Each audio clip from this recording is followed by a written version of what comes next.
সমৃদ্ধি সমাজকর্মের মাধ্যমে আল্লাহকে খুশি করা আমার উদ্দেশ্য, আপনার উদ্দেশ্য, জামাত ইসলামের উদ্দেশ্য।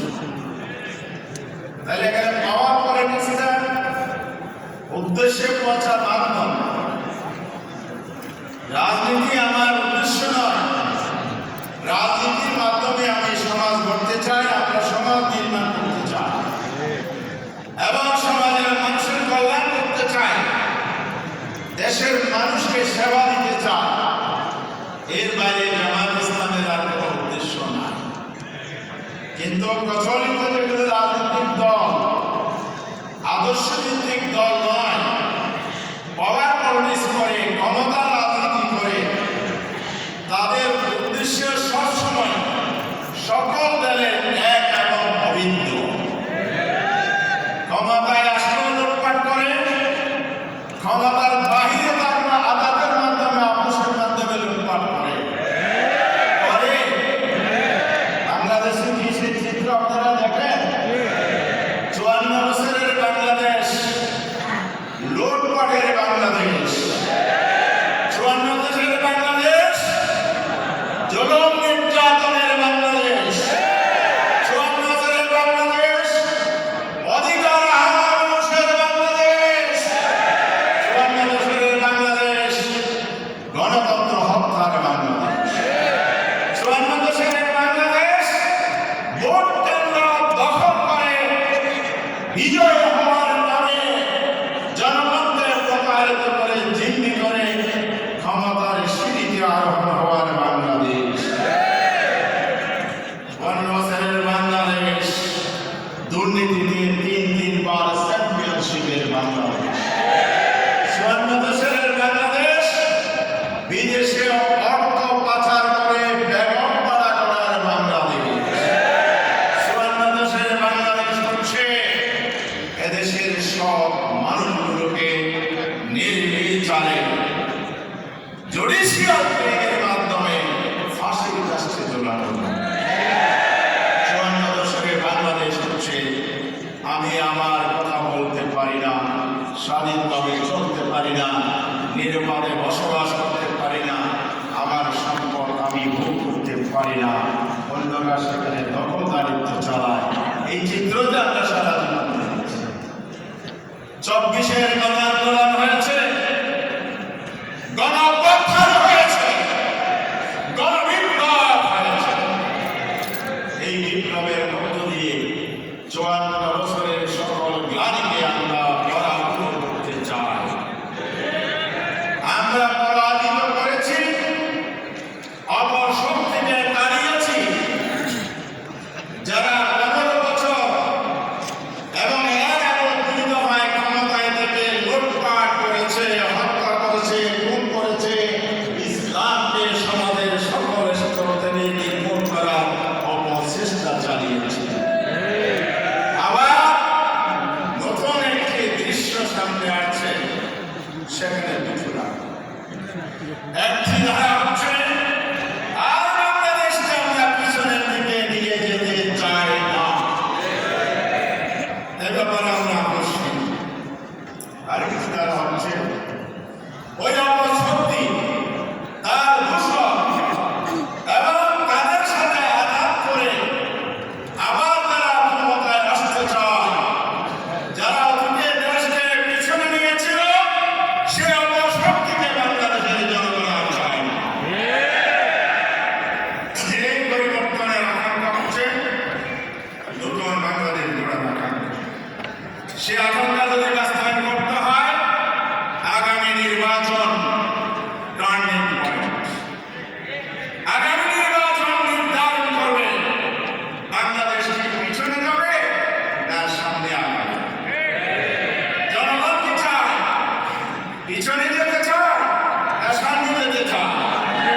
আপনারা কি চান? সামনে না পিছনে? সামনে যদি যেতে চান, আরেকবার শপথ গ্রহণ করতে হবে। তো আপনি আপনার শপথ নেন।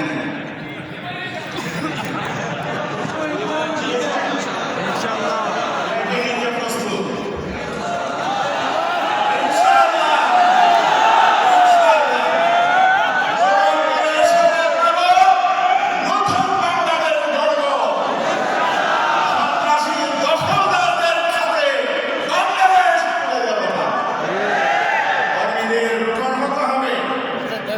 বুকের ময়দানে মুজাহিদের ভূমিকা পালন করে। এই জন্য আপনার জীবনের সময় সবচেয়ে গুরুত্বপূর্ণ, ঠিক কিনা বলেন? কিন্তু সবচেয়ে গুরুত্বপূর্ণ সময়টি সর্বোত্তম সময় কোনটি? দিনের পথে সেই সময়টি সর্বোত্তম প্রথম দিনের পথে যেটা শুরু করছিলাম, আল্লাহ রাস্তায় যে জীবনের সময়টা দিবেন এটাই সর্বোত্তম সময়। আপনি কি আপনার জীবনকে কামিয়াব করতে চান? ব্যক্তি জীবনকে সফল করতে হলে আগামী নির্বাচনকে মনে করবেন বদর উহুদের যুদ্ধক্ষেত্র। সেখানে জীবন বাজি রেখে যাবে সাথে সংগ্রাম করেছেন, যুদ্ধ করেছেন তাগুতি শক্তির পরাজয়ের জন্য। আগামী নির্বাচন সেই যুদ্ধে আমাদেরকে জীবন বাজি রেখে ভূমিকা রাখতে হবে। আর অনেক কথা বলার ছিল, সময় নেই। আমরা শুধু জীবনের সময় দিতে হবে, আমাদের মেধাকে বের করতে হবে। কোন কৌশলে নির্বাচনের চ্যালেঞ্জ মোকাবেলা করা যায়, বিজয় আনা যায়, সেই চর্চা মেধা বিকাশ করাতে হবে না? নির্বাচনী কৌশল আমাদেরকে নিতে হবে না? আমরা যদি নিজেদের মেধাকে সময়কে বের করে যদি এগিয়ে যাই, কোনো অশক্তি আমাদের সামনে দাঁড়াতে পারবে না। আর জিহাদ ফি সাবিলিল্লাহ এইভাবে আল্লাহ ফরজ করেছেন, জান দিয়ে জিহাদ করো, আর কি মাল দিয়ে। এটা খুব অপ্রিয় কথা, তাই না? এটা খুব অপ্রিয় কথা কিনা? আল্লাহ তাআলা কি বলেছেন?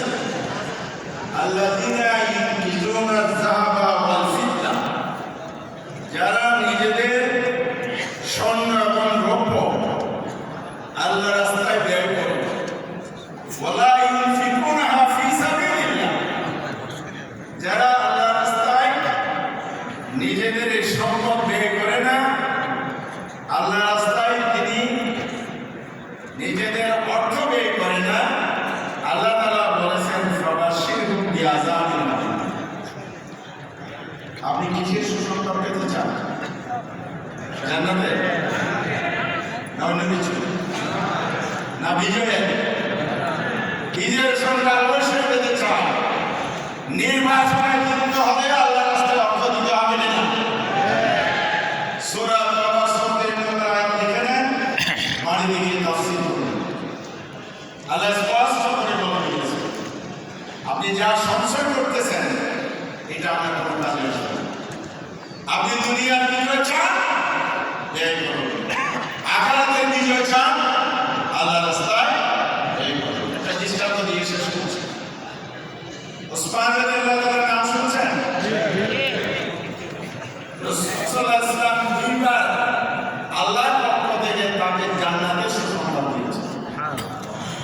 এই আয়াতের মধ্যে কিন্তু ওয়াবাশশিরহুম বিআযাবিন আলীম, যারা আল্লাহর রাস্তায় ব্যয় করে না এবং জমা, তাদের জন্য কিন্তু আযাবে আলীমের সুসংবাদ দিয়েছে। মুফাসসিরগণ বলেন যে এখানে আল্লাহ তিরস্কার করে সুসংবাদ দিয়েছে। আযাবে কিন্তু দর্শন করার কথা না, তিরস্কার করে বলেছেন যারা এখন ব্যয় করে না তাদেরকে আল্লাহ তিরস্কার করে আযাবে আলীমের সুসংবাদ দিয়েছে। আর সুসংবাদ কার জন্য? ওসমান রাদিয়াল্লাহু তাআলার ঘটনা থেকে প্রতীয়মান হয়। মদিনায় যখন মিষ্টান্ন পানি ছিল না, একটি কূপ ছিল মাত্র, ইহুদির দোকান, ছড়া দামে বিক্রি করত। তখন ওসমান রাদিয়াল্লাহু গেলেন, ইহুদি তোমার পুকুরটি বিক্রি করবে? বলে যে হ্যাঁ, ছড়া দাম দেন। কত? ৪৫,০০০ দিরহাম। বলে নাও ৪৫,০০০ দিরহাম। মানুষের জন্য মুক্ত করে দিলেন, দৃষ্টান্ত মানুষগুলো সেখান থেকে মিষ্টি পানি পায়। তখন আল্লাহ তাআলা ফেরেশতা পাঠিয়ে জিবরাইলকে পাঠিয়ে ওসমানের মুক্তি ঘোষণা করলেন, ওসমান রাদিয়াল্লাহু তাআলা জান্নাত। কিসের বিনিময়ে? আল্লাহ রাস্তায় দান করেছে, মানুষের জন্য মুক্ত করে দিয়েছে। আরেকটা হচ্ছে কাবুলের যুদ্ধের সময় ৩০,০০০ সৈন্য যুদ্ধ অংশগ্রহণ করবে, রসদ নাই, সামান নাই। ওসমান রাদিয়াল্লাহু বললেন